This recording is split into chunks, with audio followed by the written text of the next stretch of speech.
Palikę Normandiją ir pravažiavę Bretanės pakraščių pasiekėme Pays de Loire regiono sostinę. Nantės miestą įsikūrusi ant Luaros upės. Jame gyvena virš 300 000 gyventojų.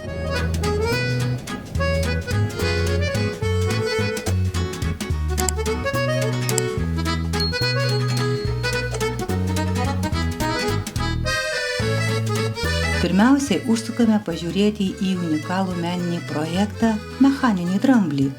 Tai kūrinys jungiantis meną ir inžineriją, įkvėptas čia gyvenusio ir kūrusio visame pasaulyje žinomo Žiulio Verno. Didysis dramblys 12 metrų aukščio ir 45 tonų svorio, mechaninis kūrinys ant savęs galintis gabenti iki 50 žmonių.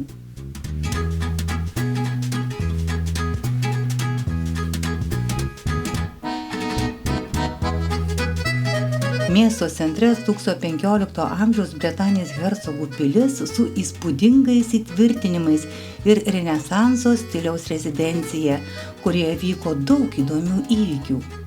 Pasakojama, kad čia gyveno ir valdė 2 kartus buvusi Prancūzijos karalienė Anė Bretanė. Jos pirmasis vyras Karolis VIII žuvo atsitrenkęs į žemą durų staktą pilyje. Senovės statinyje gausų slaptų tunelių vedančių į miestą, o vykdant restauraciją buvo atrasti ir slapti kambariai.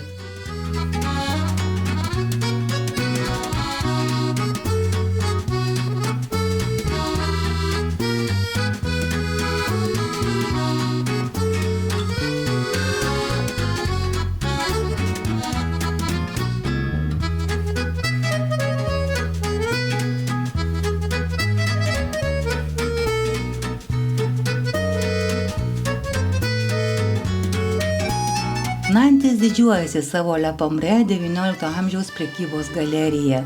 Tai neo-renesanso stiliaus 3 aukštų pastatas su įspūdingais laiptais ir puošniu interjeru.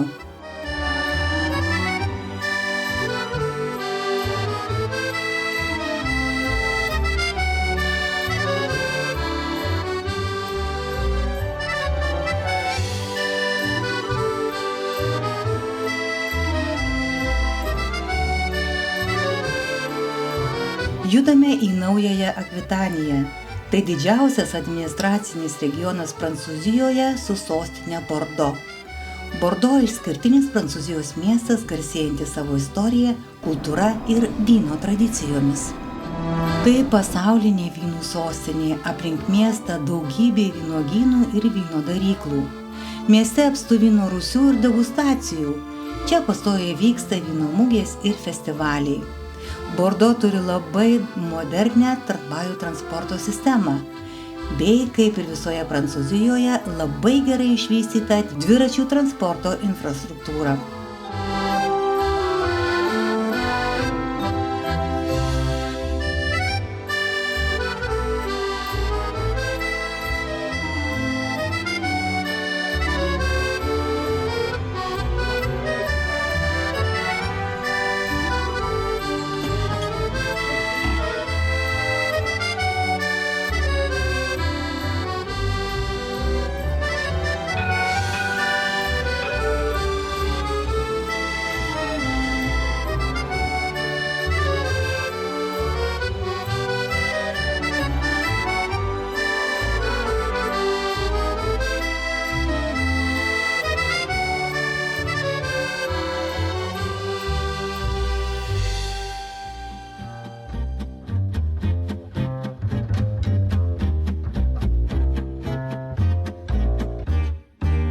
Pasibasę po senamiestį pasigrožime vakarėjančio miesto panorama.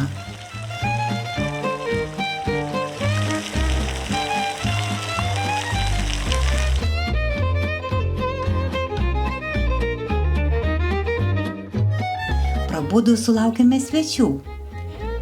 Patikrinti užsaka margas ir meilus šeimininkas.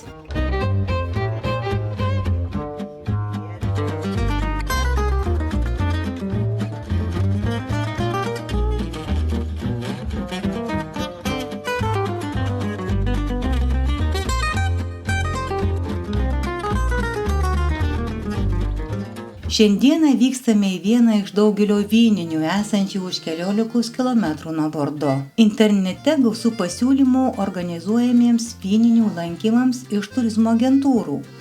Tačiau, jei keliaujate su savo automobiliu, gerai paieškojus galima rasti nemažiau pasiūlymų iš pačių vyndarių. Mes už 20 eurų 2 žmonėms įsigijame tokią pažintinę ekskursiją.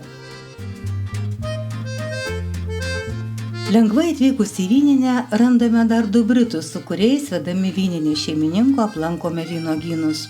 Pabaigoje turime vyno degustaciją su išsamiais šeimininko paaiškinimais apie vyno rūšis, jų gamybos ypatumus ir vyno ragavimo būdus. Patirtis buvo tikrai įdomi.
Pavažiavus keletą kilometrų patekome į UNESCO pasaulio paveldo objektą Saint-Emilion miestelį. Miestas įkurtas 8 amžiuje vienuolio Emilijono. Gyvenvietė garsi požeminėmis katakombomis su didžiausia pasaulyje požemine monolitinė bažnyčia.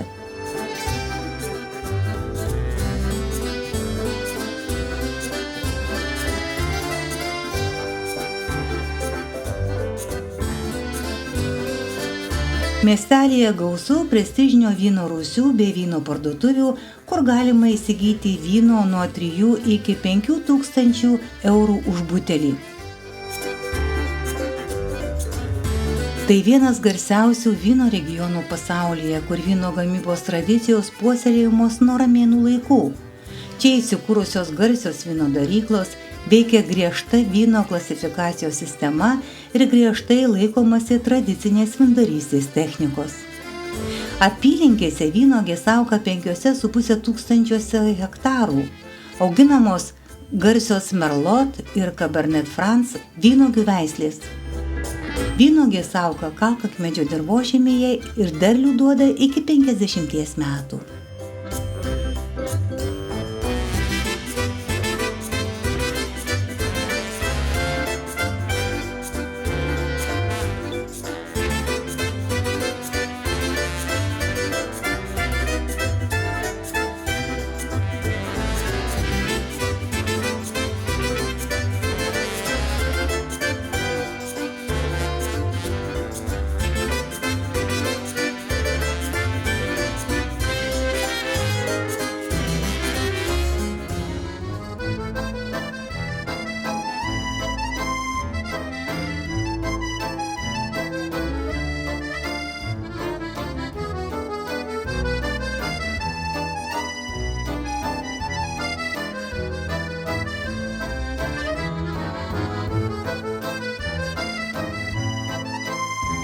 Iš Bordo mūsų kelias veda į šiaurę Paryžiaus link. Šios dienos tikslas Limožo miestas. Sustojame porame miestukų, norėdami išgerti kavos, tačiau ši misija sunkiai įvykdoma. Visos kavinės uždarytos, dirba tik mažos privačios maisto prekių parduotuvėlės.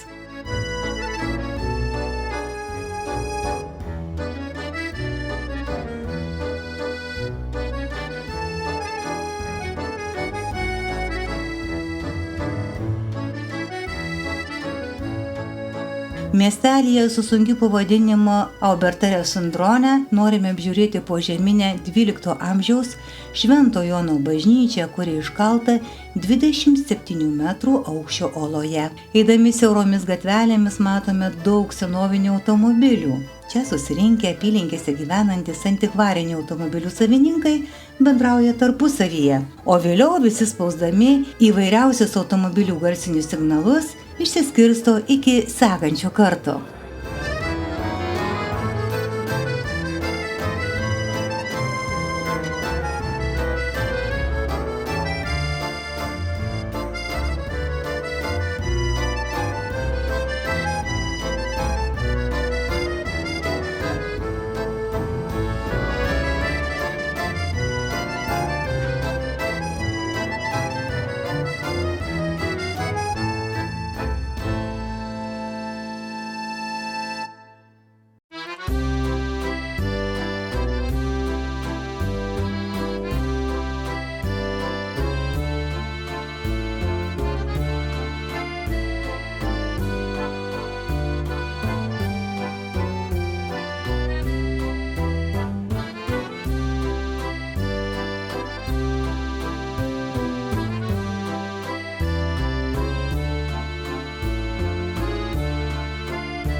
Limožas garsėja savo porceliano gaminiais. Deja, patekti į porceliano muziejų nepavyko, nes jis buvo uždarytas.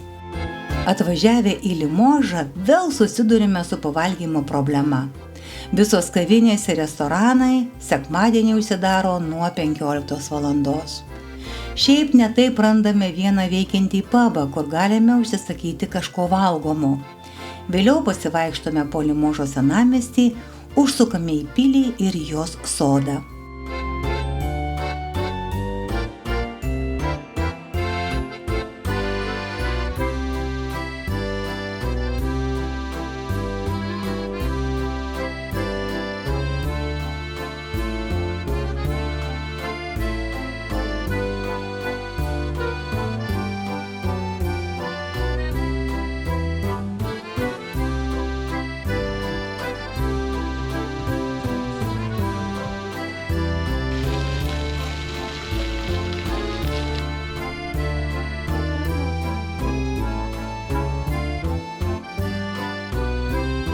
Mūsų nakvynė Limožo priemiestyje.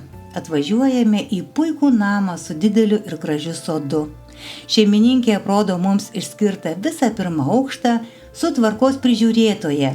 Labai miela katyte, kuri visą laiką praleido šalia mūsų, o išvažiuojant draugiškai atsisveikinau.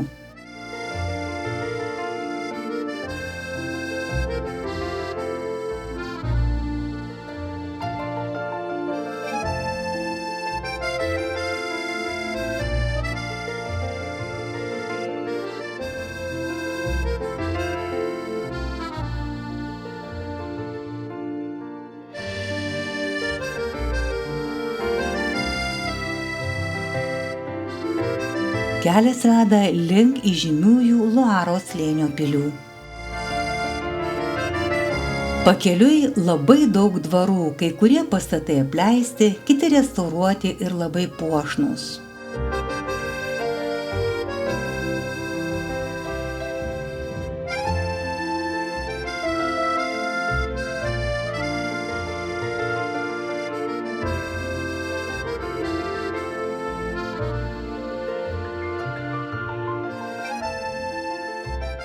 Atvažiuojame į garsiąją Šinonsų pilį, vieną gražiausių Luaros slėnių pilių, dažnai vadinama Damų pilimi. Pastatytas virš Šer upės objektas yra unikalus renesanso architektūros pavyzdys. Pilis garsi savo dviaukštę galeriją virš upės ir įspūdingais sodais. Čia 60 hektarų plote kasmet pasodinama apie 130 000 gėlių sodinukų.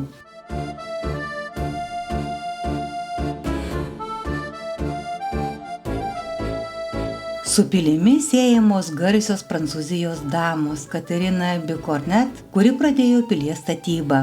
Buvusi Henriko II meilužė Diana Poitiers Sukūrė pirmuosius sodus ir pastatė tiltą per upę ir be abejo Katerina Medici, kuri atėmė pilį iš Dianos po Henriko II mirties.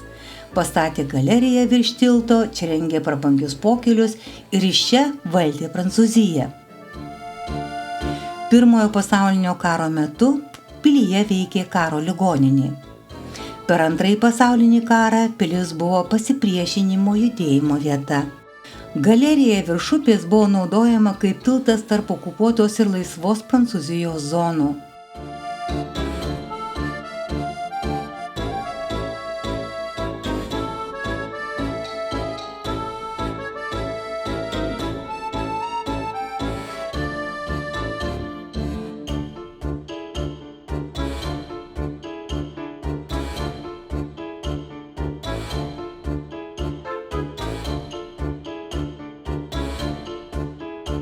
Pilį kasmet aplanko milijonas turistų. Joje labai turtingas ir prabangus interjeras, daug išlikusių baldų ir meno kūrinių.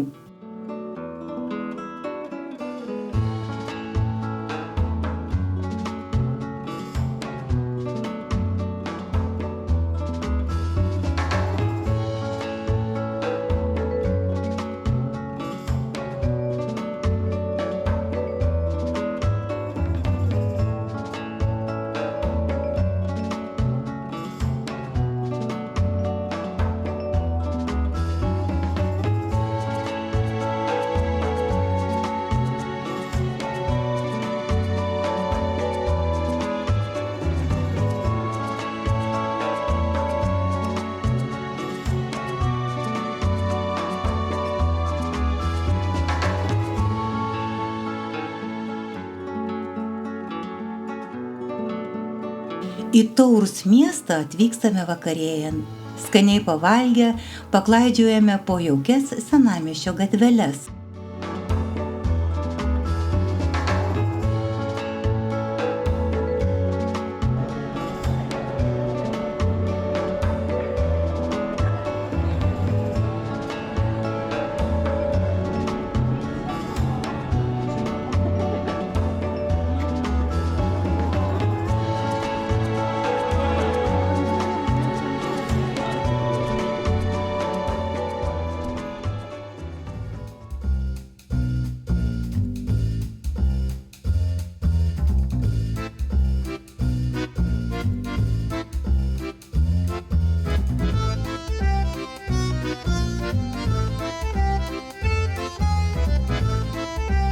Kitą rytą sukame link karališkosios Dembuisė pilies. Ši karališka rezidencija, iškilusi ant aukštos kalvos virš Loaros upės, stebina savo didybę ir istorijos alsavimu.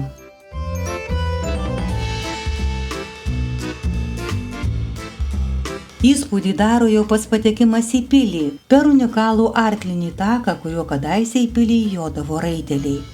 Pakilus į viršų atsiveria kvapą gniaužiantis vaizdas į Loaros slėnį ir Amboise miestą.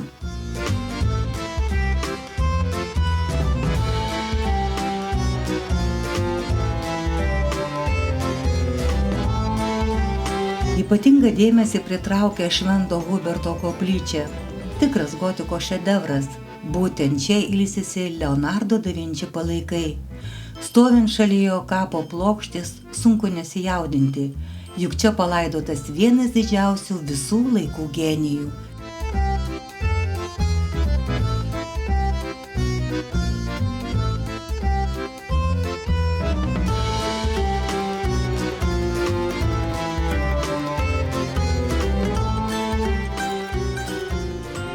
Vaikštant po pilies sales galima pajusti 15–16 amžiaus dvasią. Karališkieji apartamentai išsaugojo savo prabangą. Čia matome autentiškus baldus, įspūdingus gobelenus ir meno kūrinius.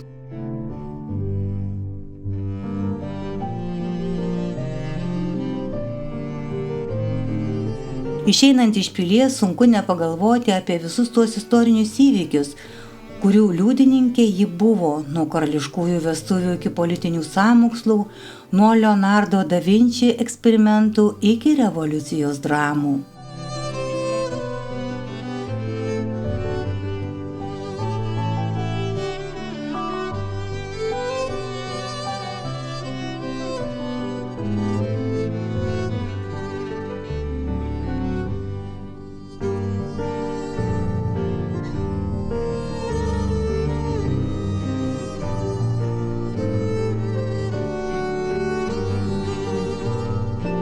Paskutinė mūsų planuose Šombordo pilis. Šis milžiniškas renesanso statinys, iškylantis iš miško, pribloškė savo dydžiu ir architektūros sudėtingumu. Pilies fasadas siekiantis 156 metrus ilgio, puoštas daugybė bokštelių, kaminų ir ornamentų, primena fantastišką miesto siluetą danguje. Stebina ne tik dydis, bet ir preciziškas architektūrinis detalumas. Pilies širdis garsieji dvigubi spiraliniai laiptai, manoma jie suprojektuoti paties Leonardo da Vinci. Tai architektūros stebuklas, kur du žmonės gali lipti vienu metu, nematydami vienas kito. Šie laiptai tapo savotišku prancūzų renesanso simboliu. Vaikštant po 440 kambarių neapleidžia mintis apie karaliaus Pranciškaus I užmojus. Įdomu tai, kad pats karalius čia praleido vos 72 dienas per visą savo valdymo laikotarpį. Pilis labiau buvo skirta reprezentacijai ir medžioklės pramogoms nei kasdieniam gyvenimui. Pilį supa didžiulis 5440 hektarų plotą užimantis parkas, didžiausias aptvertas miškas Europoje. Kadaise čia vyko karališkosios medžioklės, o ir šiandien vaikštant istoriniais takais galima sutikti laukinių gyvūnų. Toliau kelias veda Luaros upės slėniu. Pagaliau pasiekėme Orleaną. Šiandien nakvosime tikrame kelių šimtų metų senumo fachverkiniame name. Įsikūrę ir truputį pailsėję einame apžiūrėti miesto.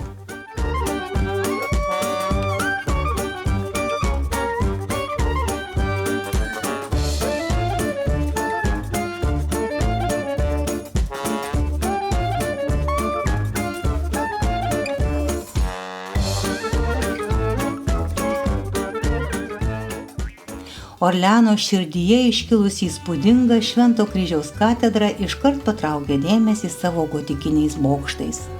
Nors ji buvo ne kartą sugriauta ir atstatyta, šiandien katedra stovi kaip miesto dvasinis ir architektūrinis simbolis.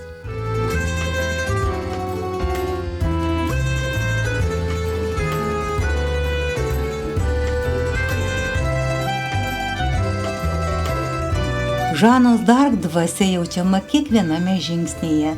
Centre stovi modernios architektūros Žanos d'Arc namai, kur interaktyvios ekspozicijos pasakoja apie šios drąsios merginos gyvenimą ir jos legendinį miesto išvadavimą nuo anglų 1429 metais.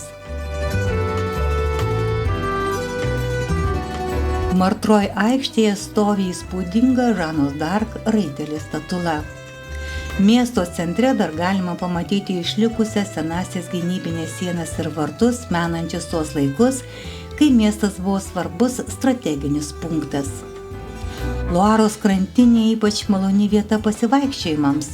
Čia įrengti dviračių takai, suoliukai, o vakarais atsiveria romantiškas vaizdas į apšviestą miestą. Nuo istorinių tiltų smagu stebėti upę ir miesto panoramą. Šiuolaikinis Orleanas tai ne tik istorinis miestas. Čia veikia vienas seniausių Prancūzijos universitetų, verda kultūrinis gyvenimas, o modernūs verslo rajonai liudija didmiesčio ekonominį gyvybingumą. Jei patiko mūsų video, prašome paspausti nykštį į viršų. Kitoje mūsų kelionės po Prancūziją dalyje matysite fantastišką aviacijos muziejų, puikius Fontainebleau rūmus, Versalį ir Paryžių.